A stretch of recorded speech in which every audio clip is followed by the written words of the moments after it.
ambil sikap, maju, jalan.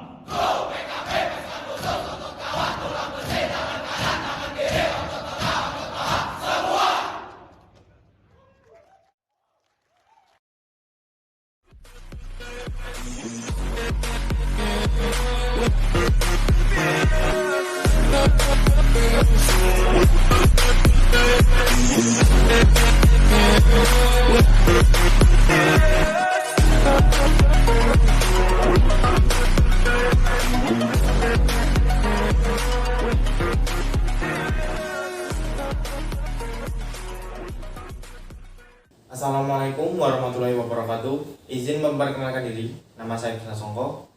Saya dari Prodi PKP 15 Alfa. Pada video ini terkait dengan tugas PPL, yaitu pemahaman perawatan dan pengisian APAR.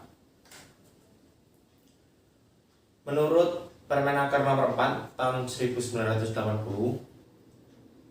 APAR atau alat pemadam api ringan atau fire extinguisher adalah alat yang mudah digunakan dan mudah dipindah tempatkan.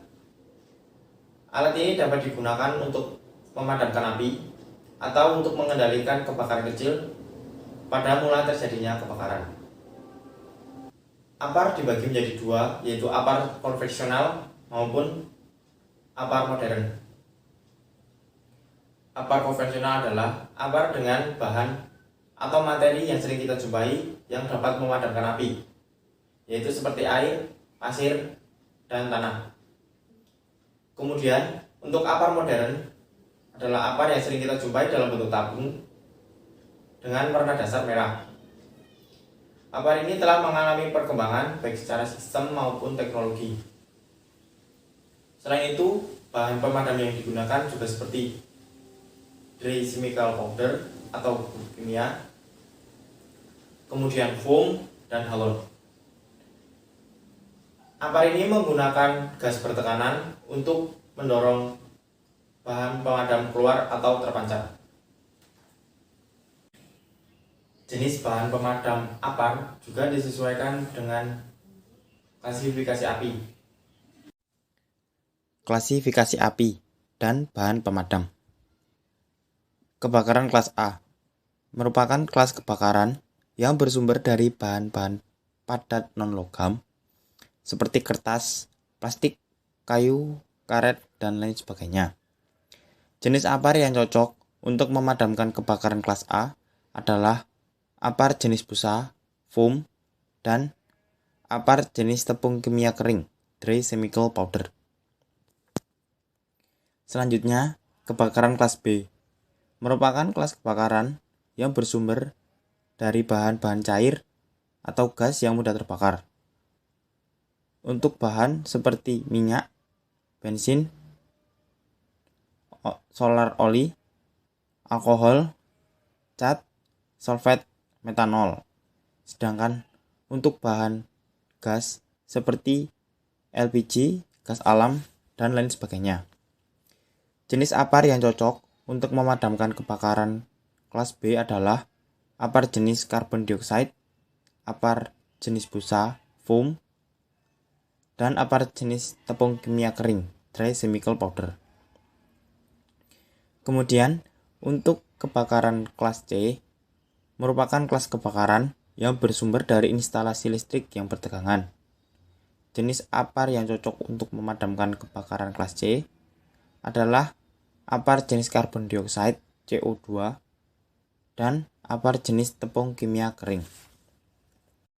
Untuk kebakaran kelas D, merupakan kelas kebakaran yang bersumber dari bahan-bahan logam yang mudah terbakar, seperti sodium, magnesium, aluminium, litium, dan potasium. Kebakaran jenis ini perlu APAR khusus dalam memadamkannya, yaitu serbuk kimia sodium klorida. Yang terakhir, kebakaran kelas K merupakan kelas kebakaran yang disebabkan oleh bahan yang ada di dapur, seperti minyak atau lemak. Kebakaran jenis ini dapat dipadamkan dengan cairan kimia dan CO2. Kemudian untuk perawatan APAR, Berdasarkan Permenaker Nomor 4 Tahun 1980, perawatan AMPAR dapat dilaksanakan dalam jangka waktu 6 bulan, 12 bulan, dan 5 tahun untuk pengetesan kelayakan tabung.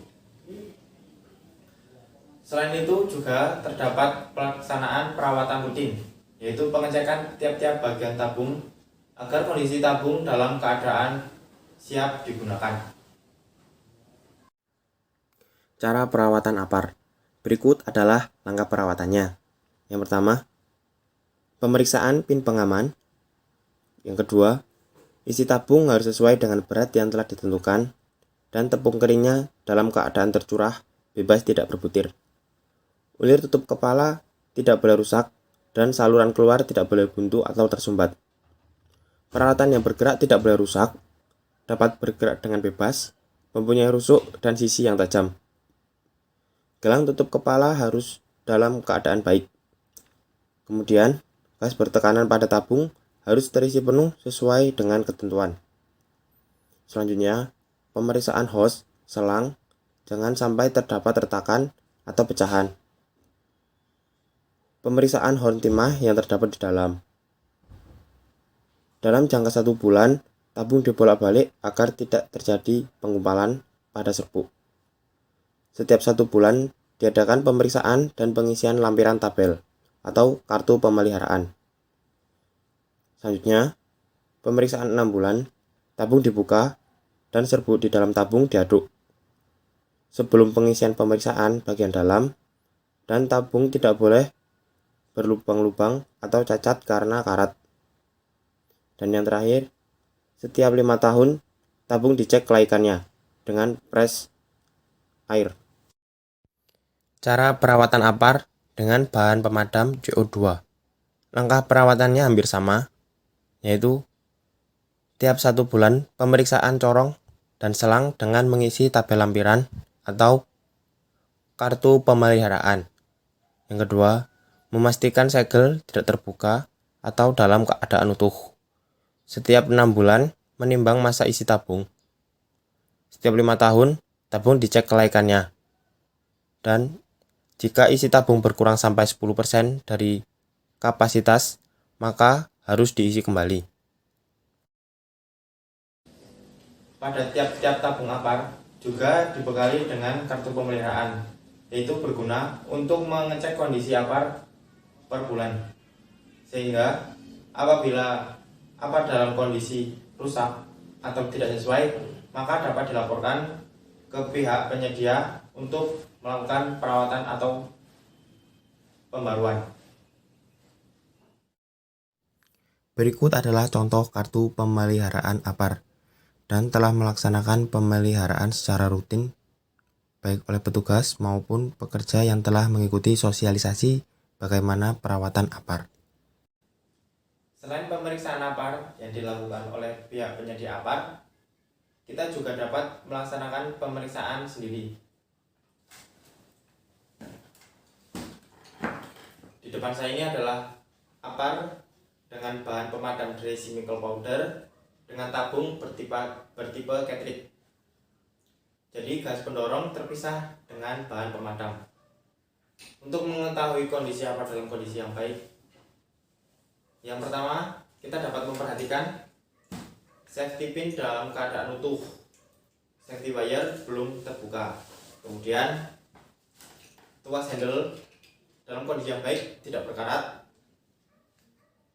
selang hose dalam kondisi yang baik, tidak retak ataupun patah, dan corong nozzle tidak ada penyumbatan, sehingga apabila ketika digunakan bahan pemadam langsung dapat keluar dan tidak terhambat. Kondisi luar tabung dalam kondisi yang baik, tidak ada karat. Kemudian untuk pemeriksaan bahan pemadam dry chemical powder adalah dengan cara membolak-balikan tabung.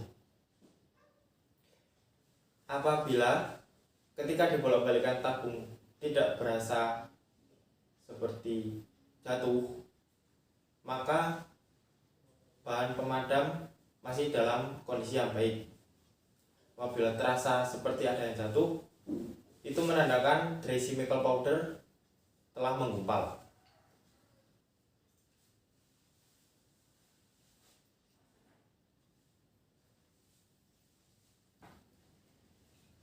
Ketika saya membolak-balikan ini, tidak terasa seperti ada yang jatuh. Ini menandakan bahwa bahan pemadam dalam kondisi yang baik. Kemudian selanjutnya adalah cara pengisian bahan pemadam APAR baru. Yang pertama kita lakukan adalah memasukkan bahan pemadam sesuai dengan kapasitas tabung pemadam. Di sini saya menggunakan bahan Dry Chemical Powder atau DCP multipurpose. Kemudian timbang tabung untuk mengetahui apakah sudah sesuai dengan kapasitas atau belum. Kemudian tabung ditutup. Pastikan menutup tabung dengan rapat agar tidak terjadi kebocoran saat pengisian gas pendorong atau gas nitrogen. Gunakan alat bantu untuk memastikan tabung tertutup dengan rapat.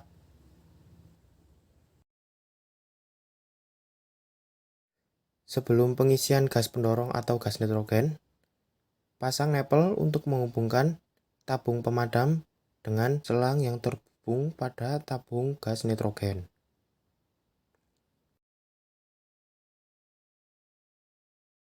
Setelah selang penghubung terpasang, kemudian perlahan buka keran pada tabung gas nitrogen dan buka perlahan tuas pada regulator, sehingga jarum pada regulator naik secara perlahan. Kemudian, tekan tuas handle pada tabung APAR agar gas perlahan masuk. Apabila jarum penunjuk pada regulator APAR telah menunjuk angka 15, kemudian lepas handle, kemudian perlahan tutup tuas pada regulator tabung dan tutup keran pada tabung gas nitrogen. Kemudian lepas selang penghubung dan nepel dengan menggunakan kunci pas. Masukkan pin pengaman agar ketika tuas tertekan, gas pemadam tidak keluar. Selanjutnya, cek kebocoran dengan merendam kepala tabung ke dalam air. Apabila tidak terjadi kebocoran, langkah selanjutnya adalah memasang pin pengaman. Kemudian pada pin pengaman diberi safety wire atau kabel pengaman.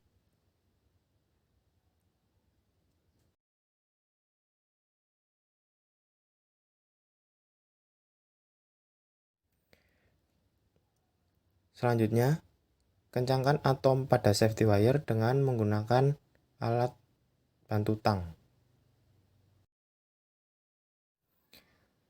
Pasang hose atau selang pemancar dengan kuat agar tidak terjadi kebocoran. Selanjutnya, pasang sabuk sebagai dudukan dari selang pemadam. Jika sudah terpasang, maka pengisian bahan pemadam APAR dengan tabung baru telah selesai dan APAR dapat digunakan. Sebelum pengisian bahan pemadam CO2, tabung APAR didinginkan terlebih dahulu. Kemudian, pasang nepel sebagai penghubung antara tabung CO2 dan tabung APAR yang akan diisi. Pasang dengan kuat agar tidak terjadi kebocoran. Sebelum pengisian CO2, tuas tabung ditekan atau dapat diikat menggunakan tali. Kemudian, perlahan buka keran pada tabung CO2 secara perlahan-lahan. Saat pengisian gas CO2, kita juga harus memperhatikan timbangan agar pengisian dapat sesuai dengan kapasitas tabung. Jika sudah sesuai dengan kapasitas, tutup keran dan buka tuas pada tabung APAR, kemudian buka selang dan melepas nepel dengan menggunakan kunci.